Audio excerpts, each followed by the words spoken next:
County Commissioner Isiolo North Patrick Musango noretia chari ntareji bainyeire kithomo gukiria mugongo nkurukina iteta mukana jobori sikwethro bari na mathagaja kungana ja gukabanira no karia. Kevin Kimathi na report je. Mimi nashangaa kwa nini hatuna amani wakati dance ilikuwa inachezwa hapa. Nilikuwa naona muziki ikichezwa kila kabila, kila community wanaamka pia wanafanya hivi. Karibu hata mimi nianze kufanya hivi.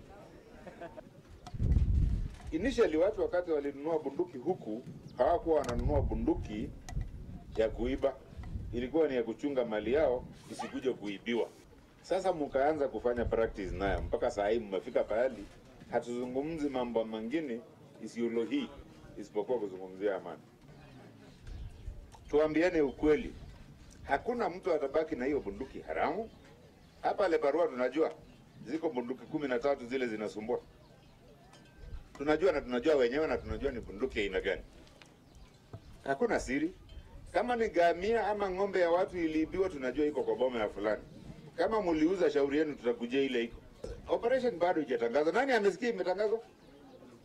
Vijana walitembea tu ile reke kutaka kujua ile Parua tunasikia ni wapi na inakaa aje. Ndio wakati ya kutembea sasa, kazi inafanyika. Na tushajipanga kama serikali. Zile vifaru ulikuwa unaona kwa TV zinashukishwa pale, nusu yake ziko hapa. Kila mtu wako na haki ya kuishi Kenya na kuweza kuhifadhi mali yake na kuendeleza uchumi wake. Lazima tukubali kwamba masomo ni lazima. Katika community hii bado kuna early marriages. Na hakuna early marriage itafanyika kama watu wanaenda shule. Wale watoto niliona wakiwa na watoto hapa wananyonyesha, hata kama wangekuwa wanaendelea na shule wangekuwa wamefika university. Lakini tushaharibu ndoto yao. Lazima tubadilishe mambo mengine. Mila zingine zilikuwa zinafaa wakati fulani, saa hii hazitusaidii.